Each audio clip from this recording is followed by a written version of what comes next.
Welcome back to another Social Security benefits update. With President Biden nearing on 100 days in office, his approval rating still remains relatively high.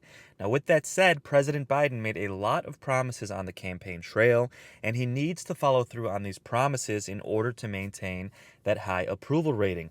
Now, if you follow my channel, you know he's made a lot of promises for seniors, for those who are on Social Security, those who are disabled, and those who are on SSI. Things like a $200 per month stimulus boost, which is still on President Biden's website to this day. That is still on his official website. He promised other things like increasing that annual COLA adjustment, which would lead to larger monthly payments for those on Social Security, and more things like increasing taxes on the rich to further fund Social Security, and increasing payments for widows, those who have been on Social Security for decades, and increasing the minimum monthly payments so nobody is forced to live in poverty. Now, with all of these promises for seniors, we still have not had a lot of actual talk in Congress as far as getting these things done. Now, we all know they had the stimulus package, now they're working on the infrastructure package, and then they're going to work on their next stimulus package, which is called the American Families Plan. Now, people like Bernie Sanders and Elizabeth Warren are holding President Biden to his word. They are trying to make sure that President Biden keeps his word and provides all of these promises that he made for seniors. Now, they recently wrote a letter directly to President Biden. Bernie Sanders, Elizabeth Warren, along with other Democrats, wrote a letter, a strongly worded letter directly to President Biden and Kamala Harris, urging him to follow through on his promise and make sure he gets this done. The letter specifically focuses on SSI because those on SSI get the smallest payment out of anybody. They get about $800 per month, which is completely ridiculous and not enough and far below the poverty level. Now, with that said, although this letter is specifically for SSI, it is a large step in the right direction because this would pave the way to further increase Social Security benefits as well. So this is a really good step in the right direction. So we're going to go in depth into this letter. I'm going to read this letter to you guys. We're going to kind of explain the letter, dissect it, kind of think how we think President Biden might react, then what we think might happen in Congress, and whether or not this increase might end up in the next stimulus package this year. Now, this letter, which was written to the Honorable Joseph R. Biden and the Honorable Kamala Harris. Dear President and Vice President Harris, in recovering from the pandemic, as your administration has made clear, we have an unprecedented opportunity to expand the American social safety net and lay the foundation for a just and sustainable society. While there is much to applaud in the American Jobs Plan, we especially appreciate your push to invest $400 billion in expanding access to home and community-based services. This represents an important step towards fulfilling your campaign commitments, your campaign promises, to eliminate waiting lists for these services for people with disabilities and older adults, fix Medicaid's institutional bias, and raise wages and benefits for care workers. We look forward to working with you to transform our economy to prioritize well-being and care for all people. This first paragraph focuses on the fact that President Biden does want to include some stimulus in the American Jobs Plan, which is the infrastructure package, for the elderly and those who are disabled, specifically investing $400 billion in healthcare to make sure they're providing proper care, things like physical therapy, ADLs, activities of daily living, people who actually need hospice care, everything across the board, just making sure the elderly and the disabled are getting the proper care that they deserve without having to be on a wait list for months and months. Now, moving forward in this letter, they're going to address the fact that this is just a start, a step in the right direction, but they want more funding for Social Security and specifically for SSI to bring those payments up above the poverty level. Now, as you prepare to build on that vision with the forthcoming American Families Plan, we ask that you devote particular attention to the lowest income disabled and older Americans, who are all too frequently left behind. I completely agree with that, and let me know in the comments if you agree. Those who are disabled and those who are retired have been left behind. It's obvious from these last few stimulus packages. Everyone got stimulus checks. Everyone got an unemployment boost. But that $200 per month stimulus boost that President Biden promised was not done. Again, we're still hoping it gets done, but for the time being, seniors and the disabled were left behind in a sense. Now, in that spirit, we wish to highlight desperately needed improvements to the Supplemental Security Income Program, SSI, many of which were included in the historic commitments that you made to the disabled and aging communities during your presidential campaign. Again, pointing out the fact that he promised to do this. These are things that President Biden promised to accomplish, so we have to hold him to his word. Now, the list below is not comprehensive, and we would like to offer to work with you on additional improvements as Congress has a number of pieces of legislation that point the way forward. Specifically, we urge you to indicate your supports for the following SSI program reforms in the American Families Plan. Okay, this is huge here because they're pointing out a couple of things. First of all, they want President Biden to specifically come out and say that he supports these initiatives and he supports increasing monthly payments for Social Security and specifically for SSI. They also want him to say that he wants to include these changes in the American Families Plan. And that is huge because that plan is expected to be approved later this year, sometime between October and the end of December. Now, specifically, the things they are requesting from Biden is a raise in the benefit levels to be above the federal poverty line. SSI offers a vital income floor for adults as well as children and adults with disabilities. Approximately 8 million Americans receive SSI benefits, most of whom are non-elderly people with disabilities who possess no other source of income.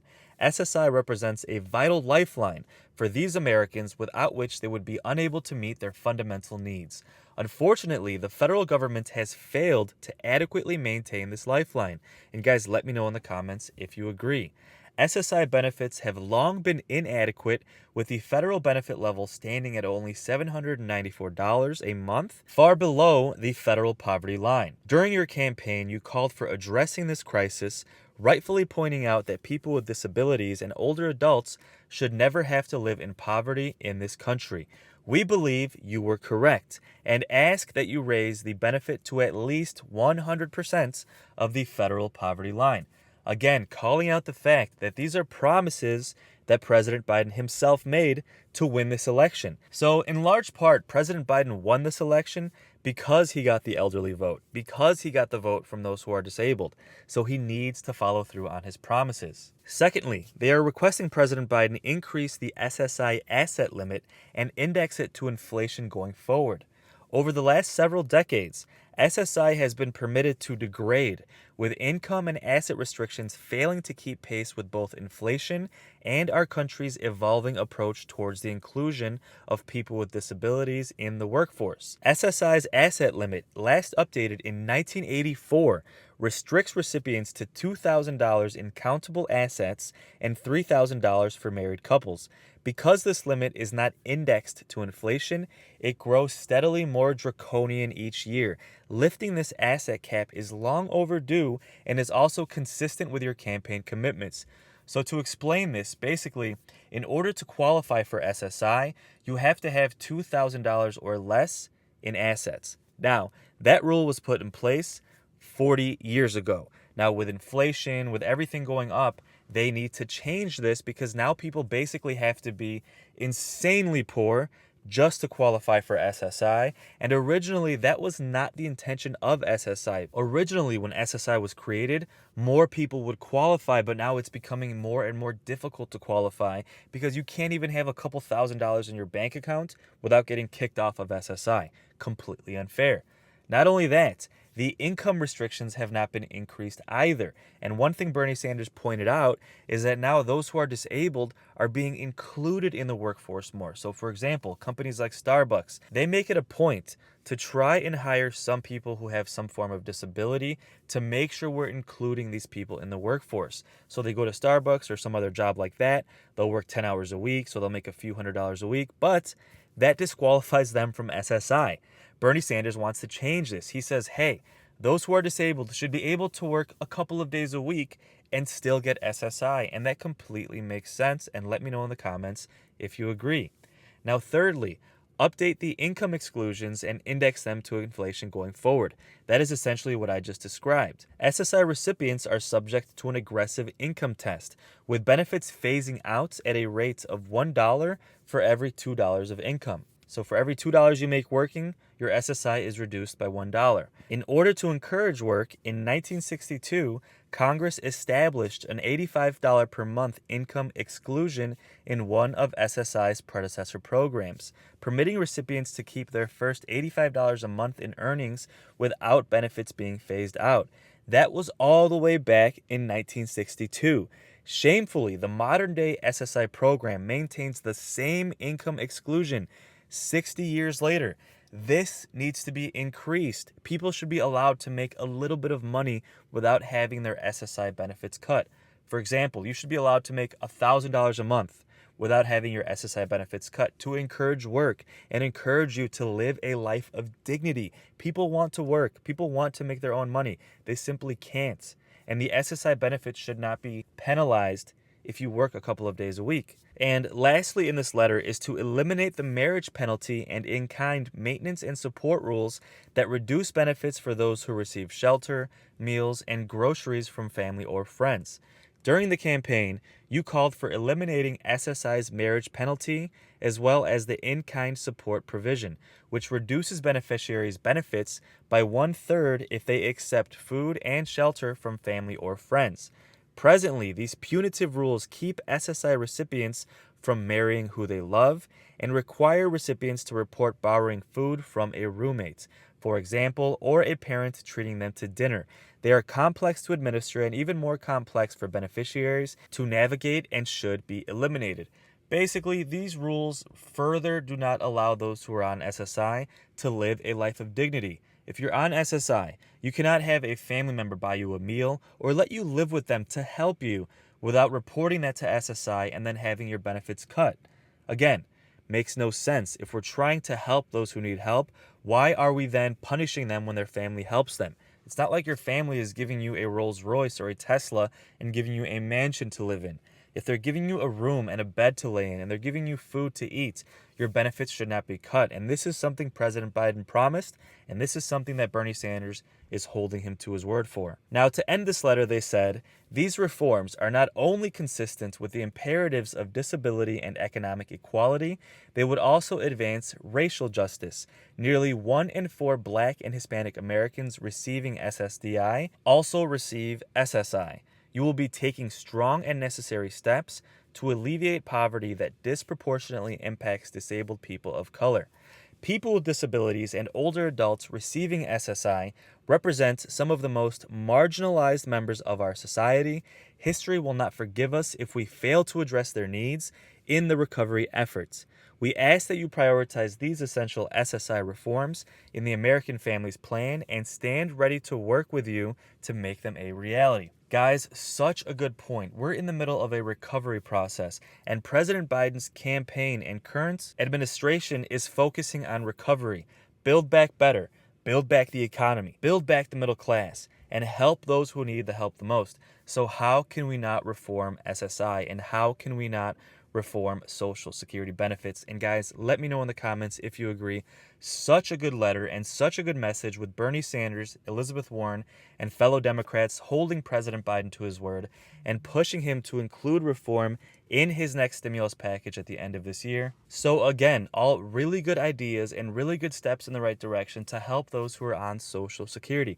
We're hoping this would also lead to a larger increase in Social Security benefits as a whole, as Bernie Sanders and other Democrats continue to fight for that as well. So Biden made a lot of promises for seniors, and Democrats are holding him to his word. So there is a good chance that SSI and Social Security reform will happen at some point in the near future. So guys, if you'd like to stay updated, don't forget to subscribe to my channel. I truly do think we will have some reform in the near future, and I think there's a good chance it will make it into this next stimulus package. It's looking like it's not going to be in the infrastructure plan, but there's a really good chance it could make it into the American Families Plan later this year, sometime between October and December, especially with Democrats like Bernie Sanders fighting for this to make it happen.